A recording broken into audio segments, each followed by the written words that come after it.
జై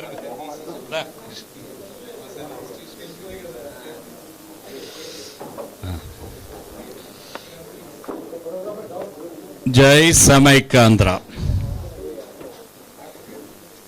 పార్టీ యొక్క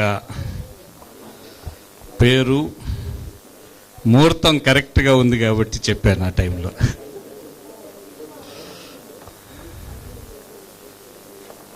దీంట్లో కోట్లాది మంది ప్రజలు సమైక్యాంధ్ర నినాదంతో కోట్లు సార్లు జపించిన పేరునే ఈరోజు పార్టీ పేరుగా ప్రకటించడం జరుగుతూ ఉంది. ముఖ్యంగా తెలుగువారి మనసులను ముడివేసే విధంగా, మనుషులను కలిపే విధంగా, తెలుగు ప్రజలందరినీ కూడా కలుపుకొని ముందరకు పోయేదానికి ఈ పార్టీ యొక్క పేరు నిర్ణయించడం జరిగింది. దీంట్లో సమైక్యాంధ్ర ఉద్యమంకు పనిచేసిన వారందరినీ కూడా, స్టూడెంట్స్ జేఏసీ వారిని, మహిళల్ని, రైతులను,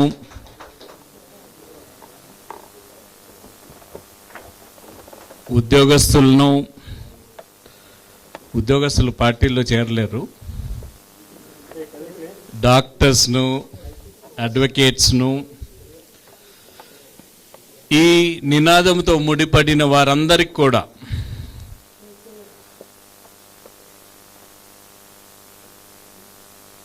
మాతో కలిసి పని చేసేదానికి ముందరికి రావాల్సిందిగా కోరటం జరుగుతూ ఉంది. ముఖ్యంగా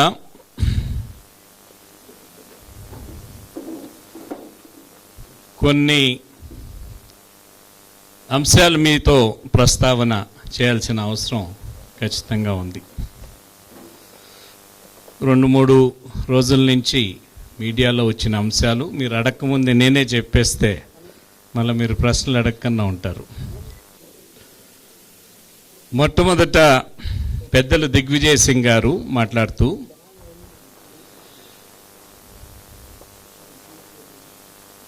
నాతో మాట్లాడిన అంశం వాస్తవమే, పార్టీ పెట్టద్దని కోరటం వాస్తవమే, అది ఆయన నుంచి వచ్చిన రిక్వెస్ట్. కానీ నేను పార్టీలో ఉన్నప్పుడే, ముఖ్యమంత్రిగా ఉన్నప్పుడే వాళ్ళ మాట వినలేదు. రాష్ట్రాన్ని విభజించేదాన్ని విభేదించే నేను రాజీనామా పెట్టాను. ముఖ్యమంత్రిగా ఉండి కాంగ్రెస్ తరఫున వారు తీసుకున్న నిర్ణయానికి వ్యతిరేకంగానే నేను రాజీనామా పెట్టింది. వారు సలహా పెద్ద మనిషిగా ఇచ్చారు. పార్టీలో ఉన్నప్పుడే సలహా తీసుకున్నప్పుడు, పార్టీలో లేనప్పుడు ఆయన సలహా ఎందుకు తీసుకుంటాను అనుకున్నాడో నాకు అర్థం కాలేదు. పెద్ద మనిషిగా ఆయన్ని గౌరవిస్తాము. కానీ తెలుగు జాతికి ఇంత పెద్ద అన్యాయం చేసిన తర్వాత గమ్మునుండాలంటే జరిగే అంశం కాదు. నిన్న ఒక పెద్ద మనిషి, మా జిల్లా పెద్ద మనిషి, తెలుగు ఇప్పుడున్న పరిస్థితుల్లో నాతో కలిసి పనిచేయండి అని. అసలు కారకుడు, ఈ రాష్ట్ర విభజన చేసే దాంట్లో ముఖ్య కారకుడు అయిన చంద్రబాబు నాయుడు అసలుకు విభజన జరిగేదానికి ద్రోహం చేసింది తెలుగు ప్రజలకు చంద్రబాబు నాయుడు గారు. కాంగ్రెస్ పార్టీ మళ్ళనే వచ్చింది. ద్రోహం చేసిన వ్యక్తి తెలుగు జాతిని విభజించేదానికి ఇప్పటి వరకు ఆయన స్టాన్స్ ఏందో నాకైతే అర్థం కాలేదు. మీకేమన్నా అర్థమైందేమో. అసెంబ్లీలో కనీసం గొంతెత్తి తెలుగు ప్రజలు కలిసి ఉండాలి, సమైక్యాంధ్ర కోసం నేనున్నానని చెప్పలేని పిరికితనమున్న నాయకుని దగ్గర నేను పనిచేయాలంటే, ఆయనతో కలిసి పనిచేయాలంటే నిజంగా అవమానకరం. ఇప్పుడు ఈ పార్టీ ఎందుకు పెట్టడం జరుగుతూ ఉంది? ఎందుకంటే తెలుగు ప్రజలకు తీవ్రని అన్యాయం చేశారు తెలుగుదేశం పార్టీ, వైఎస్ఆర్సిపి, కేంద్రంలో ఉన్న కాంగ్రెస్ పార్టీ, బీజేపీ అనే ఉద్దేశంతోనే తెలుగు ప్రజల ఆత్మగౌరవం ఉన్నవారికి ఓటేసేదానికి ఒక పార్టీ అవసరం. తెలుగు జాతికి మేలు చేసేదానికి, వారితో కలిసి పనిచేసేదానికి అవసరం ఉందనే ఉద్దేశంతోనే ఈ పార్టీ పెట్టడం జరుగుతూ ఉంది. 2-3 రోజుల నుంచి జయరాం రమేష్ గారు తిరుగుతున్నారు. అసలుకు చిన్న అంశం, చట్టం అయిపోయిన తర్వాత, పార్లమెంట్లో పాస్ అయిపోయిన తర్వాత కొత్తగా క్యాబినెట్లు ఎందుకు పెట్టారండి? అంటే ఆ బుర్రలో ఈ ఆలోచన ముందర లేదా? పార్లమెంట్లో చట్టం పెట్టేటప్పుడు తెలీదా? అంటే మీ హోంవర్కు ఆంధ్రప్రదేశ్ రాష్ట్రానికి ఏం అవసరం ఉంది, విభజన జరిగితే ఏం అవసరాలో మీకు తెలీదు. కేవలం ఒకరోజు తర్వాతనే ఎట్లా పెడతారు దీన్ని? అంటే హోంవర్క్ చేయలేదు, దాన్ని పరిణామాలు ఏ విధంగా ఉంటాయో తెలీదు, విభజన డిస్కషన్ చేయరు, డిస్కషన్ చేసి లాభ నష్టాలు ఏమి చేయాలి అని ఆలోచన చేసుకొని కాంప్రిహెన్సివ్గా ఎవరైనా బిల్లు పెడతారు తప్ప, బిల్లు పార్లమెంట్లో పెట్టేసిన తర్వాత ఒక రోజు తర్వాత అమెండ్మెంట్ పెట్టారంటే ఏమని అర్థం? వారికి కనీస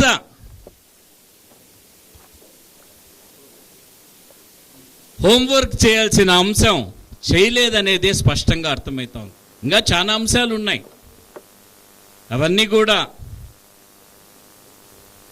సుప్రీంకోర్టులో ఎట్లా కేసు నోటీస్ ఇచ్చారు, వచ్చినప్పుడు అవన్నీ కూడా బయటకు వస్తాయి. జాయింట్ క్యాపిటల్ 371D, ఈ అంశాలన్నీ కూడా స్పష్టంగా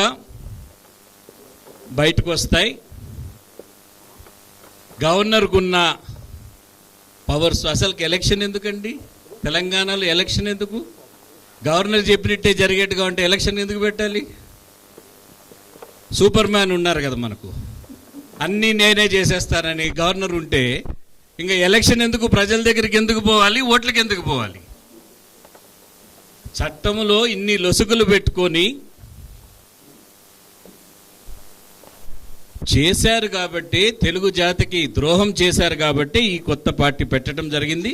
దీంట్లో భాగస్వామ్యులు తెలుగుదేశం, వైఎస్ఆర్సిపి కూడా భాగస్వాములే.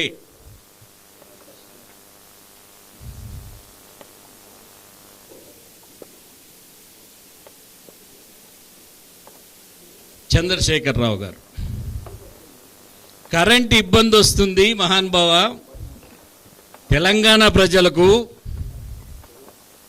కేవలం 57 మిలియన్ యూనిట్స్ ప్రొడక్షన్ ఉంది 5 సంవత్సరాల నుంచి యావరేజ్. కన్జంప్షన్ 113-115 మిలియన్ యూనిట్స్ ఉంటుంది రోజుకి. దగ్గర 47-50% తక్కువ ఉన్నది పవరు. నష్టపోతారు తెలంగాణ రైతులు. 17 లక్షల మంది, 17 లక్షల పంప్ సెట్లు ఉన్నాయి తెలంగాణలో. ఇబ్బంది వస్తుందని చెప్తే నేను ప్రెస్ మాట్లాడిన 15 నిమిషాలకే టీవీ ముందర వచ్చి మేము కొక్కిలు వేసుకుంటాము, ఛత్తీస్గఢ్ నుంచి 10,000 మెగావాట్స్ వేస్తాము. నాడు ఉండేది 6,000 మెగావాట్స్ ప్రొడక్షన్ హోల్ ఛత్తీస్గఢ్. వాళ్ళు వాడుకున్న తర్వాత కూడా, వాళ్ళు వాడుకుండే దాంతో కూడా కలిపి అని చెప్పాడు పెద్ద మనిషి. సరే, అది నిజం అనుకున్నాం.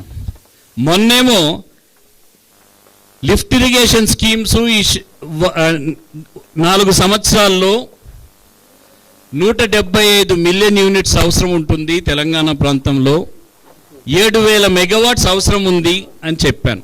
అదే ప్రెస్ కాన్ఫరెన్స్లో నేను మాట్లాడింది. ఛత్తీస్గఢ్ నుంచి తెచ్చుకుంటా అని చెప్పాడు. మంచిదే, కొక్కీలు వేసుకోమని తెచ్చుకోమని. నిన్న మాట్లాడుతూ 15,000 మెగావాట్స్ షార్టేజ్ ఉంది తెలంగాణకు, మనం దాన్ని చేయాలి, నేనుంటేనే చేయగలుగుతాను, వేరే వాళ్ళు చేయలేదని చెప్పాడు. అంటే అబద్ధాలతో ప్రజలను మభ్యపెట్టాడు. నిన్న మహబూబ్ నగర్కి పోయి అన్నిటికంటే పెద్ద నష్టం ఈ అంశంలో అంతా కూడా ఎవరికంటే మహబూబ్ నగర్ జిల్లాకు, తెలంగాణ వల్ల.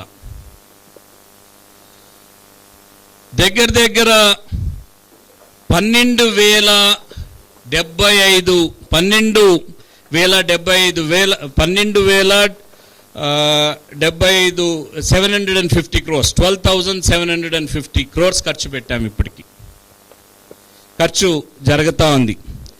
భీమాకు 20 TMC కృష్ణా మోడర్నైజేషన్ కింద ట్రాన్స్ఫర్ చేసిన నీరు వెనకాలకు పోతుంది, కృష్ణా దీనికి పోతుంది, డెల్టాకి వెళ్ళిపోతుంది. భీమాకి ఇచ్చిన నీరు మోడర్నైజేషన్ జరగలేదు కాబట్టి ఇప్పుడు మనం ఇంటర్నల్ అడ్జస్ట్మెంట్స్లో మనం భీమాకి ఇచ్చున్నాం, 2003 నుంచి ఇచ్చున్నాం.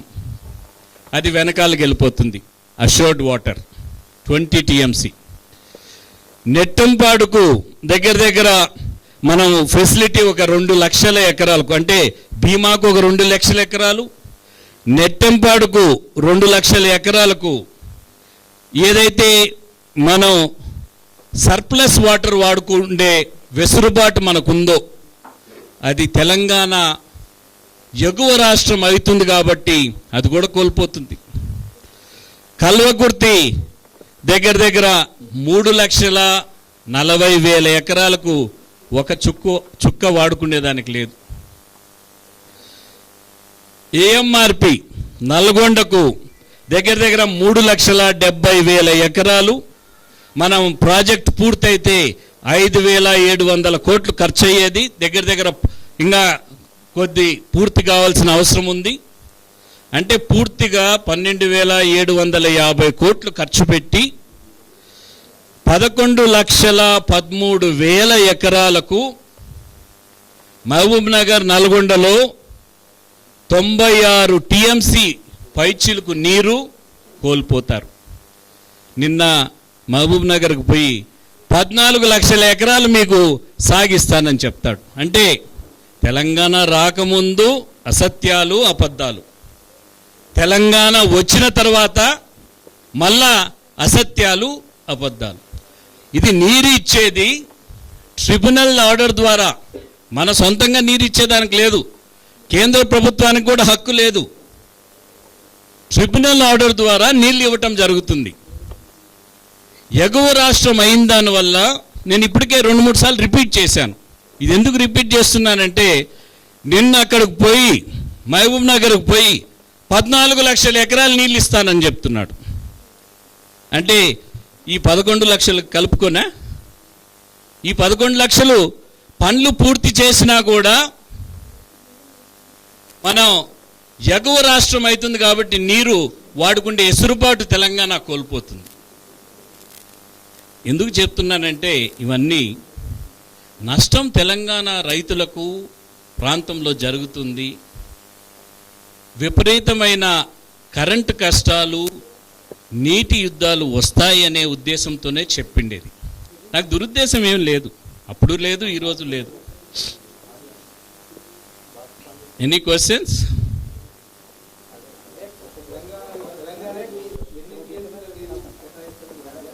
కేటాయించేది మనం కేటాయించాము.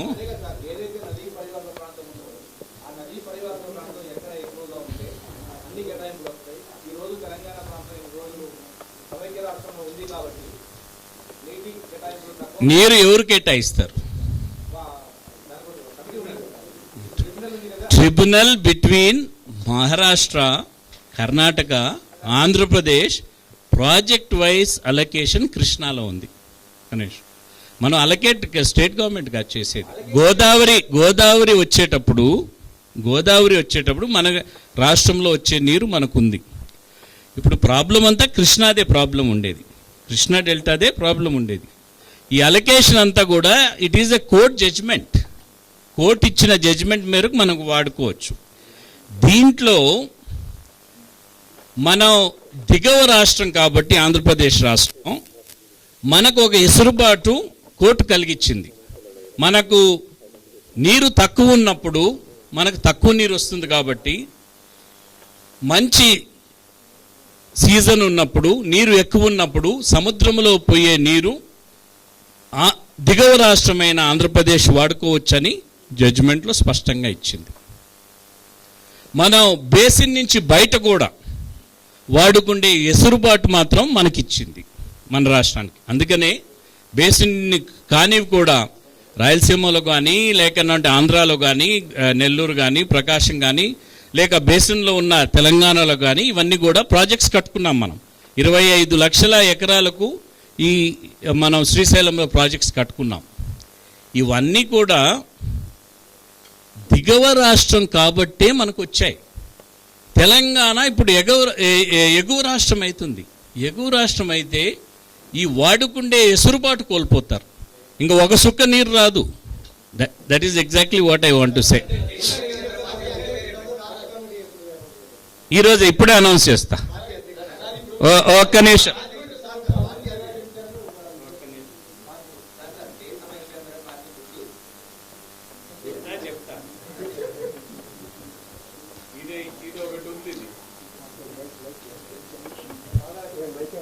ఏందో అది చెప్పండి.